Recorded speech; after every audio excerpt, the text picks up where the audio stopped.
बिस्मिल्लाहिर्रहमानिर्रहीम, अस्सलाम वालेकुम। आज 24 जनवरी है और दिन है इतवार का। आज की बड़ी खबर वैसे खोखर बरादरान के पैलेस के ऊपर जो कार्रवाई की गई है एलडीए की जानिब से, वो इस वक्त बहुत ज़्यादा डिस्कस हो रही है। लेकिन उस हवाले से कुछ इन्फॉर्मेशन मैंने मांगी हुई है अजहर मिशवानी साहब से, जो कि फोकल पर्सन है सीएम पंजाब के।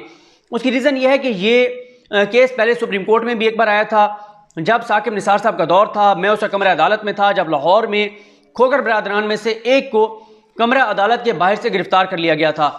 और मुझे ये भी याद है कि उनके वकला, बड़ी बड़ी फीसें लेने वाले वकला, वो साकिब निसार साहब के पास आए, बड़ी उन्होंने दुहाई दी, बड़ा उन्होंने दबाव डाला, बड़ी उन्होंने ऊंची आवाज़ में प्रोटेस्ट किया कि कैसे हमारे क्लाइंट को कमरे अदालत के बाहर से गिरफ्तार किया गया है। लेकिन साकिब निसार साहब ने कहा था कि मैं इस हवाले से कुछ नहीं कर सकता और उन्होंने उनको फौरी तौर पर रिहा करने का हुक्म जारी नहीं किया था।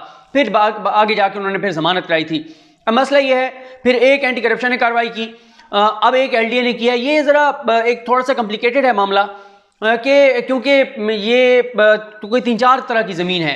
एक है जो प्राइवेट लैंड है, जो कि लोगों की ज़मीनों पर कब्जा करके और इन्होंने तामीरात की हैं। एक है जो सरकारी ज़मीन है।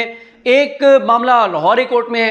ये मुख्तलिफ चीज़ें, इसलिए मैंने अजहर मिशवानी साहब से कहा है कि मुझे मुकम्मल डिटेल्स दें कि कौन कौन सी ज़मीन है, किस तरह से है, ताकि बेहतर अंदाज से लोगों को बताया जा सके कि असल मामला क्या है। लेकिन इस वीडियो में बात करते हैं। आप देख रहे हैं कि कल से एक खबर बहुत ज़्यादा हाईलाइट हुई है और वो ये है कि पीपल्स पार्टी तहरीक-ए-आज़म एतमाद लाना चाहती है, जबकि नून लीग और मौलाना फजल रहमान ये नहीं चाहते। फिर एहसन इकबाल साहब ने एक बयान दिया, उस बयान पे काफ़ी शोर पड़ गया। उस पर फिर अभी कुछ देर पहले एक खबर आई GNN पे, जो कि शहजाद भट्ट साहब ने दी, और नवाज शरीफ के हवाले से, उस पर भी हम बात करते हैं।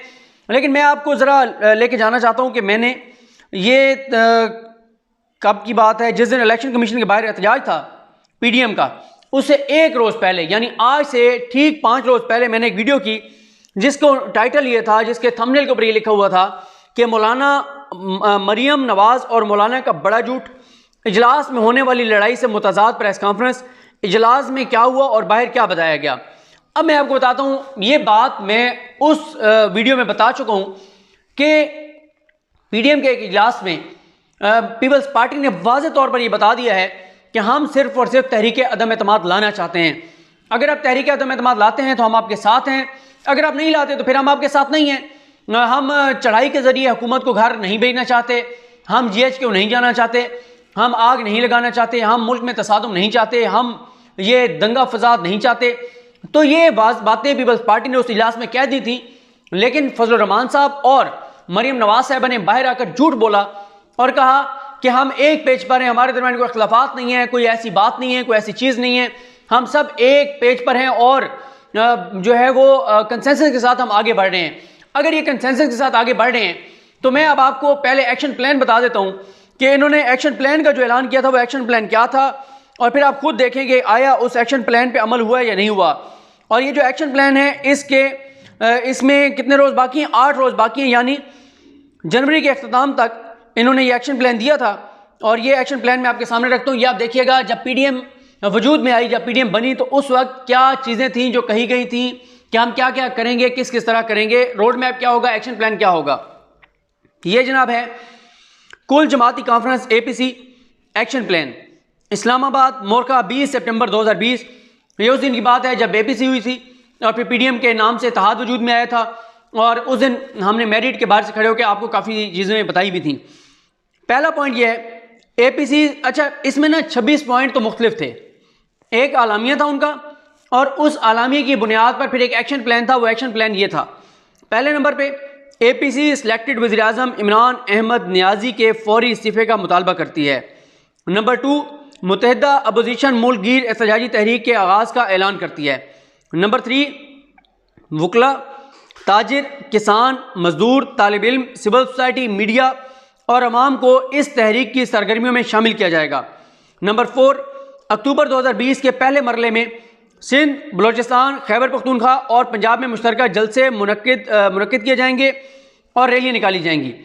अगला पॉइंट है, दिसंबर 2020 से दूसरे मरले में बड़े एहतजाजी अवामी मुजाहरे होंगे और अवाम के साथ मिलकर भरपूर मुल्क गिर एहतजाज किया जाएगा। अच्छा, यहाँ पे आके इससे आगे उन्होंने क्या करना था, जनवरी 2021 में इस्लामाबाद की तरफ फैसला कुन लॉन्ग मार्च होगा। अच्छा, अब इधर यहाँ पर रुक जाएं। इससे पहले इन्होंने क्या किया, जब बड़े बड़े जलसे कर लिए, बड़ी बड़ी रैलियां कर ली, उसके बाद बावजूद इसके कि इस्लामाबाद लॉन्ग मार्च का ऐलान करते, इन्होंने दोबारा छोटी छोटी रैलियां शुरू कर दी। पहले डिस्ट्रिक्ट के लेवल पे हो रही थी, फिर डिवीजन के लेवल पे, अब तहसीलों के लेवल पे चले गए हैं, यूनियन कौंसिल लेवल पे चले गए हैं। अब आप देखते हैं किसी में बिलावल नहीं जाते तो कहीं पे मरियम नहीं जाती, कहीं पे मौलाना नहीं जाते। लेकिन मौलाना तो वैसे मेरे ख्याल हर जगह पहुंचे हुए थे, क्योंकि सबसे ज़्यादा मसला मौलाना का है, मौलाना को परेशानी है, अजियत में वो हैं, मुश्किल में वो हैं, और मरियम भी तकरीबन जगहों पे गई हैं, एक दो को छोड़कर। लेकिन बिलावल अब पीडीएम के किसी बड़े जलसे में आपको, छोटे बड़े जलसे में, रैली में आपको नज़र नहीं आते। अगला पॉइंट ये था, लेकिन पहले इस पॉइंट पे बात कर लेते हैं। जनवरी 2021 में इस्लामाबाद की तरफ फैसला कुन लॉन्ग मार्च होगा। आज कितने दिन रह गए? 8 दिन, 24 हो गई है, 7-8 रोज रह गए। अभी तक लॉन्ग मार्च का कोई ऐलान नहीं किया गया, न कोई तारीख नहीं दी गई। अब ये कहा जा रहा है मार्च के आखिरी हफ्ते में करेंगे। तो इसका मतलब यह है कि पीडीएम का जो लाएअमल था, जो ऐलान था, वो तो नाकाम हो गया, लाएअमल नाकाम हो गया, एक्शन प्लान नाकाम हो गया, एक्शन प्लान वापस ले लिया गया, डेडलाइन वापस ले ली गई। वो जो कहते थे दिसंबर में इमरान खान नहीं होगा, जनवरी में इमरान खान चला जाएगा, तो ये तमाम बातें पीडीएम की गलत साबित हुई हैं और पीडीएम अभी तक मुकम्मल तौर पर नाकाम नजर आती है। अगला पॉइंट यह था कि सिलेक्टेड हुकूमत की तब्दीली के लिए मुत्तहिदा हिज़्ब इख्तिलाफ पार्लियामान के अंदर और बाहर तमाम जमहूरी, सियासी और आइनी ऑप्शन इस्तेमाल करेगी, जिनमें अदम एतमाद की तहरीक और मुनासिब वक्त पर असम्बलियों से इज्तिमाई इस्तीफ़ों का ऑप्शन शामिल है, जिसके लिए एक खुसूसी कमेटी तश्कील दी जा रही है जो इसके लिए लाए अमल का तयन करेगी। अभी तक ना तहरीक अदम एतमाद आई है, ना लॉन्ग मार्च की तारीख आई है, ना इस्तीफ़ों की तारीख आई है। अभी तक ये टाइम गेन कर रहे हैं और टाइम ज़ाया अपना भी कर रहे हैं, लोगों का भी कर रहे हैं।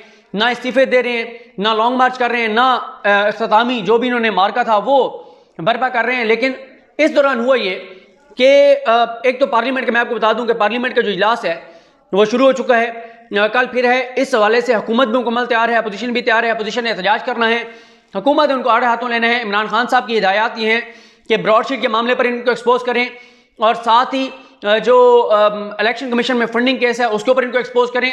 और तीसरा, हुकूमत की हिकमत अमली यह है कि अटैकिंग पोजीशन में रहें, इनसे एक ही बात बार बार पूछें कि कब दोगे इस्तीफे, कैसे दोगे इस्तीफे, कहाँ हैं इस्तीफे। हुकूमत की हिकमत अमली यही होगी कि बार बार इनसे इस्तीफों का पूछा जाए। उसकी वजह यह है कि इस्तीफे ये देने नहीं जा रहे, इनके अपने अरकान असम्बली ने भी इनको मुकम्मल इस्तीफे, खासतौर पर नून लीग ने जमा नहीं कराए। पीपल्स पार्टी ने तो वैसे ही इस्तीफे उस तरह से जमा किए ही नहीं है। लेकिन पीपल्स पार्टी अभी भी चाहे तो उनके अरकान बिल्कुल उनके पास जमा करा देंगे इस्तीफे, क्योंकि उन्हें पता है कि उन्होंने इस्तीफे नहीं देने। लेकिन नून लीग वाले अरकान असम्बली ने, एमएलएज एमपीएस ने बड़ी तादाद में इस्तीफे इनको जमा नहीं कराए, और हुकूमत इस वजह से कॉन्फिडेंट है। हुकूमत को ये बात बता दी गई है, हुकूमत उन लोगों के साथ राब्ते में है, उन अरकान असम्बली के साथ राब्ते में है जिन्होंने इस्तीफे नहीं दिए। अब हुआ यह कि इस दौरान जब नून लीग के सबर का पैमाना लबरेज हो रहा था, और एहसन इकबाल साहब ने भी बयान दे दिया कि तहरीक अदम एतमाद नहीं लानी चाहिए, हम पहले भी लाए थे, हमारे साथ क्या हुआ, वो उधर चेयरमैन सेनेट वाले मामले में 14 लोग हमारे फिर गए, ये हो गया, वो हो गया। और फिर मरियम का एक, नवाज शरीफ का एक बयान कुछ अर्सा पहले सामने आया था, समा टीवी ने शायद ब्रेक किया था, कि नवाज शरीफ ने कहा कि अगर हम तहरीक अदम एतमाद लाते हैं तो उसके लिए हमें फौज की ज़रूरत पड़ेगी, इस्टेब्लिशमेंट की ज़रूरत पड़ेगी, उसके बगैर हम इसको कामयाब नहीं बना सकेंगे।